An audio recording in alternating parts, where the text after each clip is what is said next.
pessoal, professora Ana Carla de volta para a nossa conversa. A gente estava falando sobre planejamento, sobre controle e excelência gerencial. Retomando do nosso último vídeo, o que seria essa excelência gerencial? Quais são os pilares, as bases que a gente pode dizer que há uma excelência gerencial na administração pública? Primeiro, um pensamento sistêmico. Aquele que planeja tem de ter noção de como funciona a sistemática do serviço público e da administração pública. A aprendizagem organizacional.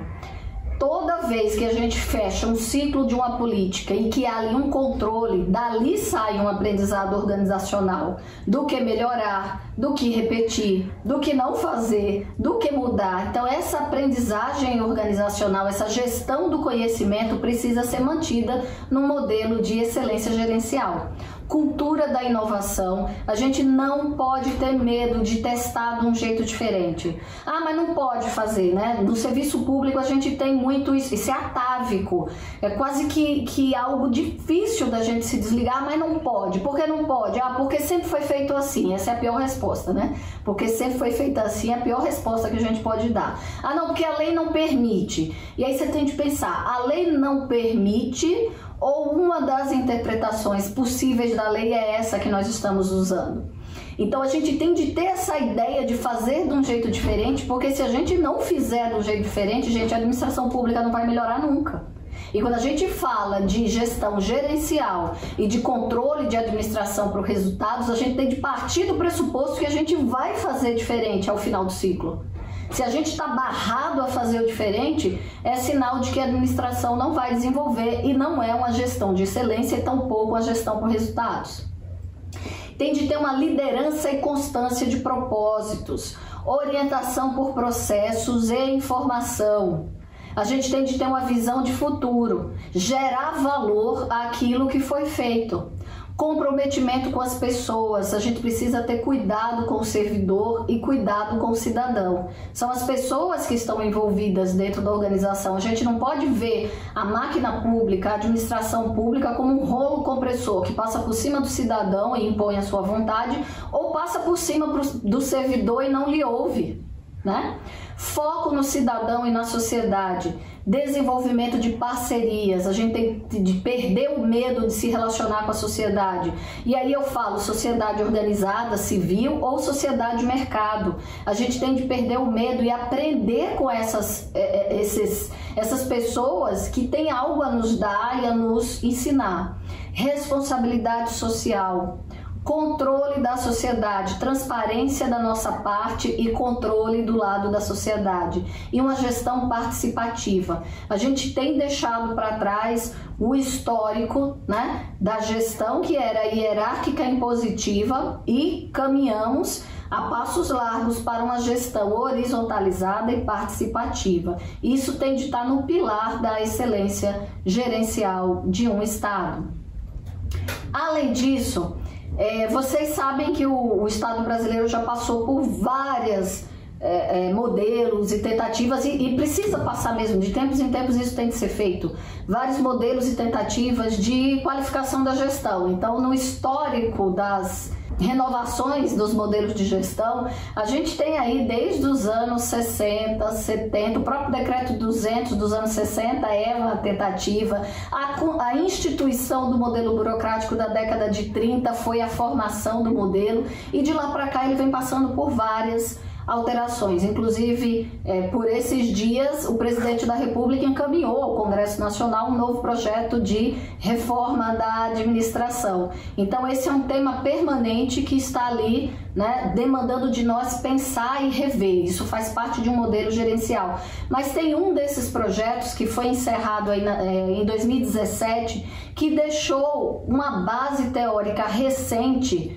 né, do modelo gerencial muito importante, tem muita literatura sobre ele e ele ainda tem coisa para nos ensinar, ainda que tenha sido extinto, porque os seus reflexos eles se mantiveram na administração pública e novos programas, novos projetos vieram, mas esses pilares, essas bases estão lá.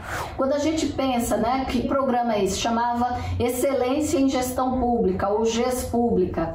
O que ele falava? Ele falava de 4 grandes etapas da gestão pública: planejamento, execução, né? Avaliação e controle. Nessas etapas que ele colocava, ele falava o seguinte, olha, que o planejamento pressupõe liderança, estratégias e planos, cidadãos envolvidos e sociedade atenta. Na fase da execução, pessoas e processos, né, que é a parte específica vamos dizer, do entregar o serviço público, que muitas vezes os órgãos de controle fixam-se ali especificamente. Resultados é controle. E informações e conhecimentos gerados é controle. Então a gente pensa que isso é um ciclo virtuoso e que deve a cada final retroalimentar a política de uma forma mais qualificada e sempre com efeitos positivos para a sociedade. Esse modelo Gespública, ele foi uma ferramenta para auxiliar o gestor na tomada de decisão, né? De forma a pautar as decisões em fatos objetivos e não em, eu acho que, mas em fatos objetivos, em diagnósticos. Ele possui um conjunto organizado de indicadores que representam o desempenho das práticas da gestão adotada. Indicador é um elemento fundamental quando a gente está falando de gestão de resultados. E a gente vai ter um pedacinho especial dessa aula em que eu vou tratar deles. Então, indicador, não existe gestão para resultados sem planejamento, foi a primeira coisa que eu disse, mas também não existe gestão para resultados sem indicadores. E não existe bom controle de resultados sem indicadores. Eles são um ponto essencial. Como é que a contabilidade pública pode ajudar nesse processo, né? Nesse processo de gestão? Ela vai ter informações atualizadas monetárias, ela vai ter ali o reflexo das transações realizadas, ela vai ajudar na tomada de decisão, ela vai ajudar no cumprimento da legislação e ela vai demonstrar objetivamente a situação econômico-financeira do ente ou do órgão que estiver sendo auditado, avaliado. Quando a gente pensa em gestão de custos, retomando a gestão de custos, que é extremamente importante no modelo gerencial, a gente tem que pensar em 3 pontos básicos: a alocação correta de custos, a análise do processo do negócio, ou seja, do processo ali do ente público, a minimização dos custos integrada com o orçamento-programa. Voltamos de novo para o planejamento.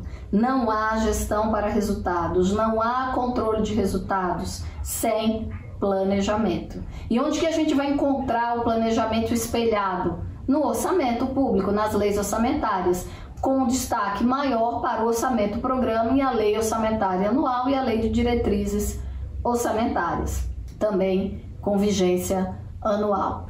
Nesse modelo da Gespública, que funcionou até 2017, a ideia era ir além do simples monitoramento. Era transformar a lógica de distribuição dos recursos. Você monitora, observa, através de uma comparação de custos, você aloca a distribuição dos recursos para os locais onde você está vendo um crescendo de desenvolvimento. E aquele que está indo mal vai piorar porque não recebeu? Não, ele vai receber os custos, né? O orçamento de acordo com aquilo que precisa ser melhorado. Ele dá parâmetros comparativos para o entendimento do resultado atingido e do recurso utilizado.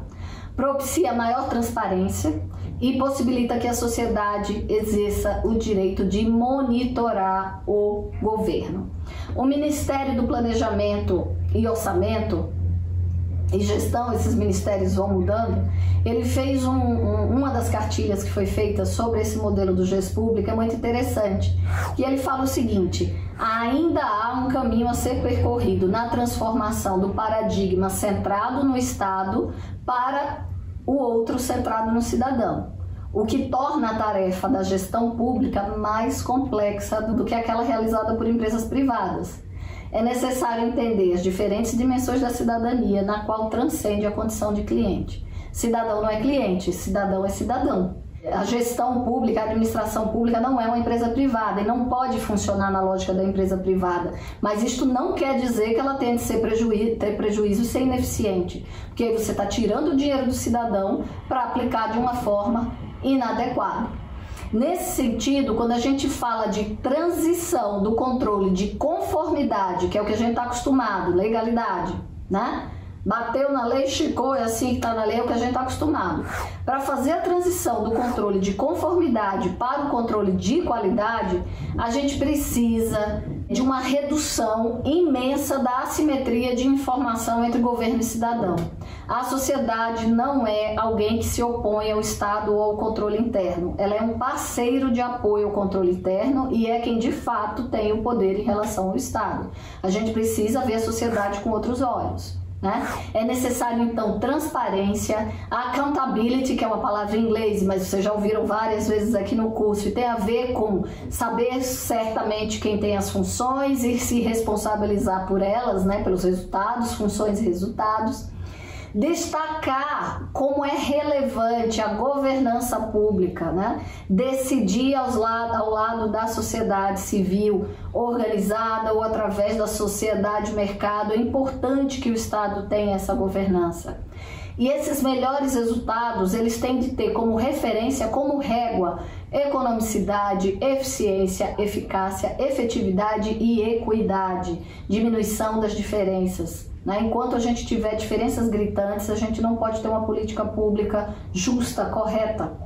Nesse ponto, as auditorias operacionais são as que representam o elemento essencial da promoção da accountability ou responsabilização de resultados. Para a gente pensar em controle de resultados, eu já falei que a gente precisa de planejamento, eu já falei para vocês que a gente precisa ter custos dados sobre os custos bem sedimentados, que a gente tem de utilizar de indicadores, falei antes dos indicadores, depois eu vou retomar ele no final da nossa aula, e a gente vai utilizar como parceiro para esse tipo de medida a auditoria operacional, não só auditoria de conformidade, mas a auditoria operacional.